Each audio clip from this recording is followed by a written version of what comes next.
आप सभी का स्वागत है हमारे YouTube चैनल प्रभु की ओर में। जिस किसी के भी काम नहीं बन रहे हैं, धन लाभ नहीं हो रहा है, शादी नहीं हो रही है, जीवन में अड़चनें ज्यादा आ रही हैं, उन सभी को बृहस्पतिवार का व्रत करने से लाभ अवश्य मिलता है। आइए अब जानते हैं व्रत की पूजा विधि के बारे में। सभी साधकों को केले के वृक्ष को पूर्व की ओर रखकर पूर्व दिशा में मुख करके बैठना चाहिए। एक लोटे में गंगा जल व हल्दी डाल लें। सर्वप्रथम भगवान विष्णु का ध्यान कर केले के वृक्ष के सामने एक सतिया हल्दी से बनाएं। सतिये के मध्य में ही घी का दीपक जलाएं और भगवान विष्णु को चने की दाल, गुड़ व मुनक्के का भोग लगाएं। उसके उपरांत व्रत कथा का सच्चे हृदय से पाठ करें। पाठ तेज वाणी में ही करें या हमारी व्रत कथा का भी श्रवण कर सकते हैं। आइए अब हम आपको व्रत कथा सुनाते हैं। भारतवर्ष में एक राजा राज्य करता था। वह बड़ा प्रतापी और दानी था। वह नित्य गरीबों को, ब्राह्मणों की सहायता करता था। यह बात उसकी रानी को अच्छी नहीं लगती थी। वह न ही गरीबों को दान देती, न ही भगवान का पूजन करती थी और राजा को भी दान देने से मना किया करती थी। एक दिन राजा शिकार खेलने वन को गए हुए थे तो रानी महल में अकेली थी। उसी समय बृहस्पति देव साधु के वेश में राजा के महल में भिक्षा के लिए गए और भिक्षा मांगी। रानी ने भिक्षा देने से इनकार किया। कहा, हे साधु महाराज, मैं तो दान पुण्य से तंग आ गई हूँ। मेरा पति सारा धन लुटाता रहता है। मेरी इच्छा है कि हमारा धन नष्ट हो जाए, फिर न रहेगा बांस और न बजेगी बांसुरी। साधु ने कहा, देवी तुम तो बड़ी अजीब हो। धन संतान तो सभी चाहते हैं, पुत्र और लक्ष्मी तो पापी के घर भी होने चाहिए। यदि तुम्हारे पास अधिक धन है तो भूखों को भोजन दो, प्यासों के लिए प्याऊ बनवाओ, मुसाफिरों के लिए धर्मशालाएं खुलवाओ। जो निर्धन अपनी कन्याओं का विवाह नहीं कर सकते उनका विवाह करा दो। ऐसे और कई काम हैं जिनके करने से तुम्हारा यश लोक परलोक में फैलेगा। परंतु रानी पर उपदेश का कोई प्रभाव न पड़ा। वह बोली, महाराज आप मुझे कुछ न समझाएं। मैं ऐसा धन नहीं चाहती जो हर जगह बांटती फिरूं। साधु ने उत्तर दिया, यदि तुम्हारी ऐसी इच्छा है तो तथास्तु। तुम ऐसा करना कि बृहस्पतिवार को घर लीपकर पीली मिट्टी से अपना सिर धोकर स्नान करना, भट्टी चढ़ाकर कपड़े धोना। ऐसा करने से आपका सारा धन नष्ट हो जाएगा। इतना कहकर वह साधु महाराज वहां से आलोप हो गए। जैसे वह साधु कहकर गया था, रानी ने वैसा ही किया। 6 बृहस्पतिवार ही बीते थे कि उसका समस्त धन नष्ट हो गया और भोजन के लिए दोनों तरसने लगे, सांसारिक भोगों से दुखी रहने लगे। तब वह राजा रानी से कहने लगा कि तुम यहाँ पर रहो, मैं दूसरे देश में जाऊं, क्योंकि यहाँ पर मुझे सभी मनुष्य जानते हैं, इसलिए कोई कार्य भी नहीं कर सकता। देश चोरी परदेश भीख बराबर है। ऐसा कहकर राजा परदेश चला गया। वहां जंगल को जाता और लकड़ी काट कर लाता और शहर में बेचता। इस तरह जीवन व्यतीत करने लगा। एक दिन दुखी होकर जंगल में एक पेड़ के नीचे आसन जमा कर बैठ गया। वह अपनी दशा को याद करके व्याकुल होने लगा। बृहस्पतिवार का दिन था। एकाएक उसने देखा कि निर्जन वन में एक साधु प्रकट हुआ। वह साधु वेश में स्वयं बृहस्पति देवता थे। लकड़हारे के सामने आकर बोले, हे लकड़हारे, इस सुनसान जंगल में तू चिंता मगन क्यों बैठा है? लकड़हारे ने दोनों हाथ जोड़कर प्रणाम किया और उत्तर दिया, महात्मा जी आप सब कुछ जानते हैं, मैं क्या कहूँ। यह कहकर रोने लगा और साधु को आत्मकथा सुनाई। महात्मा जी ने कहा, तुम्हारी स्त्री ने बृहस्पति के दिन वीर भगवान का निरादर किया है, जिसके कारण रुष्ट होकर तुम्हारी यह दशा कर दी। अब तुम चिंता को दूर करके मेरे कहने पर चलो तो तुम्हारे सब कष्ट दूर हो जाएंगे और भगवान पहले से भी अधिक संपत्ति देंगे। तुम बृहस्पति के दिन कथा किया करो। 2 पैसे के चने मुनक्का मंगवाकर उसका प्रसाद बनाओ और शुद्ध जल से लोटे में शक्कर मिलाकर अमृत तैयार करो। कथा के पश्चात अपने सारे परिवार और सुनने वाले प्रेमियों में अमृत व प्रसाद बांटकर आप भी ग्रहण किया करो। ऐसा करने से भगवान तुम्हारी सब कामनाएं पूरी करेंगे। साधु के ऐसे वचन सुनकर लकड़हारा बोला, हे प्रभु, मुझे लकड़ी बेचकर इतना पैसा नहीं मिलता जिससे भोजन करने के उपरांत कुछ बचा सकूं। मैंने रात्रि में अपनी स्त्री को व्याकुल देखा है। मेरे पास कुछ भी नहीं जिससे उसकी खबर मंगा सकूं। साधु ने कहा, हे लकड़हारे, तुम किसी बात की चिंता मत करो। बृहस्पति के दिन तुम रोजाना की तरह लकड़ियां लेकर शहर को जाओ। तुमको रोज से दुगना धन प्राप्त होगा, जिससे तुम भली भांति भोजन कर लोगे तथा बृहस्पति देव की पूजा का सामान भी आ जाएगा। इतना कहकर साधु अंतर ध्यान हो गए। धीरे धीरे समय व्यतीत होने पर फिर वही बृहस्पतिवार का दिन आया। लकड़हारा जंगल से लकड़ी काटकर किसी भी शहर में बेचने गया। उसे उस दिन और दिन से अधिक पैसा मिला। राजा ने चना गुड़ आदि लाकर गुरुवार का व्रत किया। उस दिन से उसके सभी कलेश दूर हुए। परंतु जब दोबारा गुरुवार का दिन आया तो बृहस्पतिवार का व्रत करना भूल गया। इस कारण बृहस्पति भगवान नाराज हो गए। उस दिन से उस नगर के राजा ने विशाल यज्ञ का आयोजन किया तथा शहर में यह घोषणा करा दी कि कोई भी मनुष्य अपने घर में भोजन न बनावे ने आग जलावे, समस्त जन मेरे यहाँ भोजन करने आवे। इस आज्ञा को जो न मानेगा उसके लिए फांसी की सजा दी जाएगी। इस तरह की घोषणा संपूर्ण नगर में करवा दी गई। राजा की आज्ञा अनुसार शहर के सभी लोग भोजन करने के लिए गए, लेकिन लकड़हारा कुछ देर से पहुंचा। इसलिए राजा उसको अपने साथ घर ले गए और ले जाकर भोजन करा रहे थे। रानी की दृष्टि उस खूंटी पर पड़ी जिस पर उसका हार लटका हुआ था। वह वहां पर दिखाई न दिया। रानी ने निश्चय किया कि मेरा हार इस मनुष्य ने चुरा लिया है। उसी समय पुलिस को बुलाकर उसको जेल खाने में डलवा दिया। जब लकड़हारा जेल खाने में पड़ गया और बहुत दुखी होकर विचार करने लगा कि न जाने कौन से पूर्व जन्म के कर्म से मुझे यह दुख प्राप्त हुआ है, और उसी साधु को याद करने लगा जो कि जंगल में मिला था। उसी समय तत्काल बृहस्पति देव साधु के रूप में प्रकट हो और उसकी दशा को देखकर कहने लगे, अरे मूर्ख, तूने बृहस्पति देव की कथा नहीं करी, इस कारण तुझे दुख प्राप्त हुआ है। अब चिंता मत कर, बृहस्पतिवार के दिन जेल खाने के दरवाजे पर 4 पैसे पड़े मिलेंगे, उनसे तू बृहस्पति देव की पूजा करना, तेरे सभी कष्ट दूर हो जाएंगे। बृहस्पति के रोज उसे 4 पैसे मिले। लकड़हारे ने कथा कही। उसी रात्रि को बृहस्पति देव ने उस नगर के राजा को स्वप्न में कहा, हे राजा, तुमने जिस आदमी को जेल खाने में बंद कर दिया है वह निर्दोष है, वह राजा है, उसे छोड़ देना। रानी का हार उसी खूंटी पर लटका है, अगर तू ऐसा नहीं करेगा तो मैं तेरे राज्य को नष्ट कर दूंगा। इस तरह रात्रि के स्वप्न को देखकर राजा प्रातःकाल उठा और खूंटी पर हार देखकर लकड़हारे को बुलाकर क्षमा मांगी तथा लकड़हारे को योग्य सुंदर वस्त्र आभूषण देकर विदा किया तथा बृहस्पति देव की आज्ञा अनुसार लकड़हारा अपने नगर को चल दिया।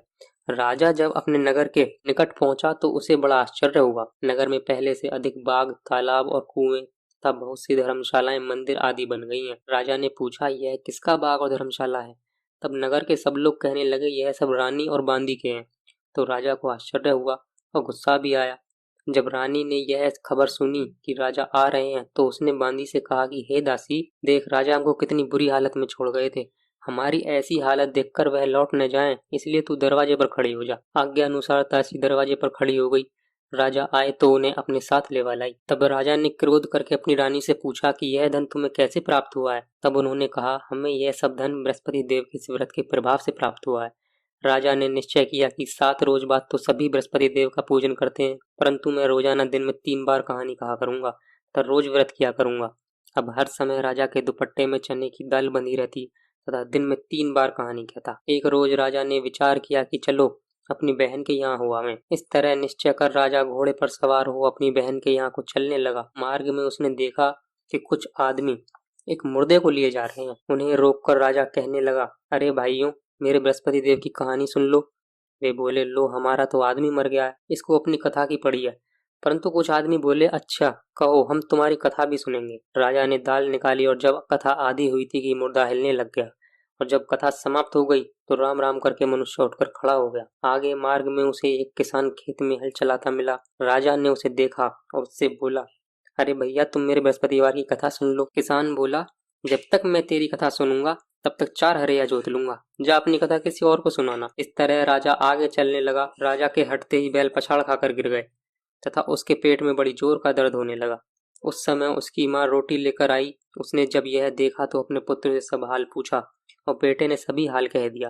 तो बुढ़िया दौड़ी दौड़ी उस घुड़सवार के पास गई और उससे बोली कि मैं तेरी कथा सुनूंगी, तू अपनी कथा मेरे खेत पर चलकर ही कहना। राजा ने बुढ़िया के खेत पर जाकर कथा कही, जिसके सुनते ही वह बैल उठ खड़े हुए तथा किसान के पेट का दर्द बंद हो गया। राजा अपनी बहन के घर पहुंचा। बहन ने भाई की खूब मेहमानी की। दूसरे रोज प्रातःकाल राजा जगा तो वह देखने लगा कि सब लोग भोजन कर रहे हैं। राजा ने अपनी बहन से कहा, ऐसा कोई मनुष्य है जिसने भोजन नहीं किया हो? मेरे बृहस्पतिवार की कथा सुन ले। बहन बोली, हे भैया, यह देश ऐसा ही है, पहले यहाँ लोग भोजन करते हैं, बाद में अन्य काम करते हैं। अगर कोई पड़ोस में हो तो देखाऊं।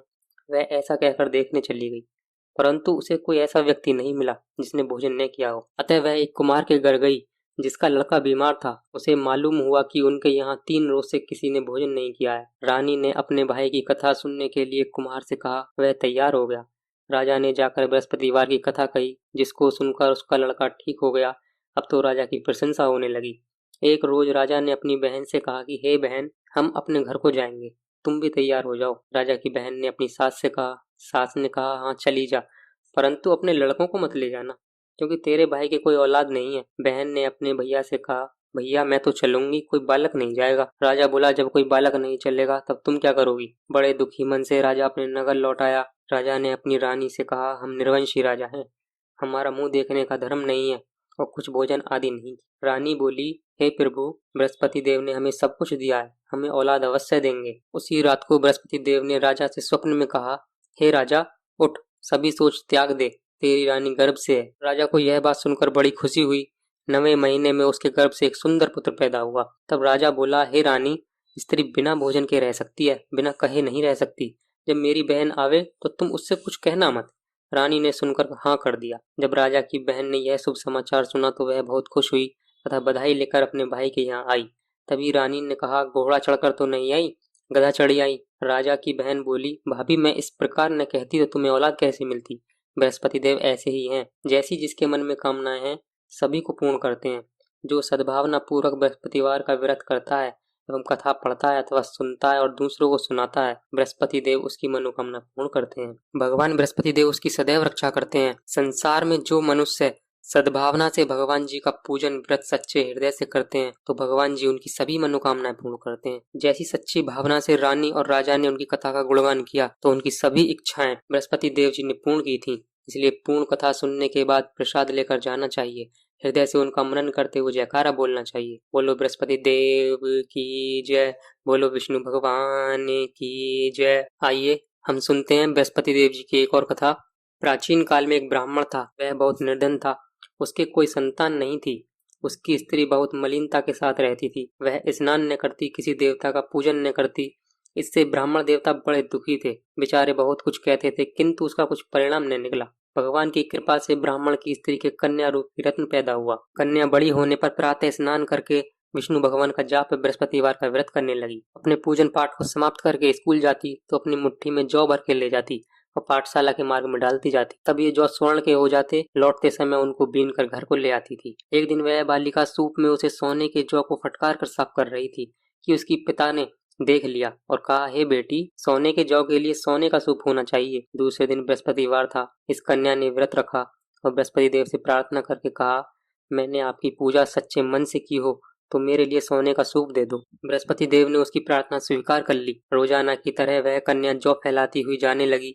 जब लौटकर जौ बीन रही थी तो बृहस्पति देव की कृपा से सोने का सूप मिला। उसे वह घर ले आई और उसमें जौ साफ करने लगी, परंतु उसकी माँ का वही ढंग रहा। एक दिन की बात है कि वह कन्या सोने के सूप में जौ साफ कर रही थी। उस समय उस शहर का राजपुत्र वहां होकर निकला। इस कन्या के रूप और कार्य को देखकर मोहित हो गया तथा अपने घर आकर भोजन तथा जल त्याग कर उदास होकर लेट गया। राजा को जब इस बात का पता लगा तो अपने प्रधानमंत्री के साथ उसके पास गए और बोले, हे बेटा, तुम्हें किस बात का कष्ट है? किसी ने अपमान किया है अथवा और कारण हो सो कहो, मैं वही कार्य करूंगा जिससे तुम्हें प्रसन्नता हो। अपने पिता की राजकुमार ने बातें सुनी तो वह बोला, मुझे आपकी कृपा से किसी बात का दुख नहीं है। किसी ने मेरा अपमान नहीं किया है, परंतु मैं उस लड़की से विवाह करना चाहता हूँ जो सोने के सूप में जौ साफ कर रही थी। यह सुनकर राजा आश्चर्य में पड़ गया और बोला, हे बेटा, इस तरह की कन्या का पता तुम ही लगाओ, मैं उसके साथ तेरा विवाह अवश्य ही करवा दूंगा। राजकुमार ने उस लड़की के घर का पता बतलाया। तब मंत्री उस लड़की के घर गए और ब्राह्मण देवता को सभी हाल बतलाया। ब्राह्मण देवता राजकुमार के साथ अपनी कन्या का विवाह करने के लिए तैयार हो गए तथा विधि विधान के अनुसार ब्राह्मण की कन्या का विवाह राजकुमार के साथ हो गया। कन्या के घर से जाते ही पहले की भांति उस ब्राह्मण देवता के घर में गरीबी का निवास हो गया। अब भोजन के लिए भी अन्न बड़ी मुश्किल से मिलता था। एक दिन दुखी होकर ब्राह्मण देवता अपनी पुत्री के पास गए। बेटी ने पिता की दुखी अवस्था को देखा और अपनी माँ का हाल पूछा। तब ब्राह्मण ने सभी हाल कहा। कन्या ने बहुत सा धन देकर अपने पिता को विदा कर दिया। इस तरह ब्राह्मण का कुछ समय सुखपूर्वक व्यतीत हुआ। कुछ दिन बाद फिर वही हाल हो गया। ब्राह्मण फिर अपनी कन्या के यहाँ गया और सारा हाल कहा तो लड़की बोली, हे पिताजी, आप माताजी को यहाँ ले आओ, मैं उन्हें विधि बता दूंगी जिससे गरीबी दूर हो जाए। वह ब्राह्मण देवता अपनी स्त्री को साथ लेकर पहुंचे तो वह अपनी माँ को समझाने लगी, हे माँ, तुम प्रातःकाल प्रथम स्नान आदि करके विष्णु भगवान का पूजन करो तो सब दरिद्रता दूर हो जाएगी। परंतु उसकी माँ ने एक भी बात नहीं मानी और प्रातःकाल उठकर अपनी पुत्री के बच्चों की जूठन को खा लिया। इससे उसकी पुत्री को भी बहुत गुस्सा आया और एक रात को कोठरी से सभी सामान निकाल दिया और अपनी माँ को उसमें बंद कर दिया। प्रातःकाल उसे निकाला तथा स्नान आदि करा के पाठ करवाया तो उसकी माँ की बुद्धि ठीक हो गई और फिर प्रत्येक बृहस्पतिवार को व्रत रखने लगी। इस व्रत के प्रभाव से उसके माँ बाप बहुत ही धनवान और पुत्रवान हो गए और बृहस्पति जी के प्रभाव से इस लोक के सुख भोग कर स्वर्ग को प्राप्त हो गए। बोलो विष्णु भगवान की जय। बृहस्पति देव की कथा संपूर्ण हुई। कथा करने के बाद हमें बृहस्पति देव जी की आरती करनी चाहिए और विष्णु भगवान का जाप करना चाहिए। जय श्री हरि, जय श्री हरि, जय श्री हरि, जय माँ।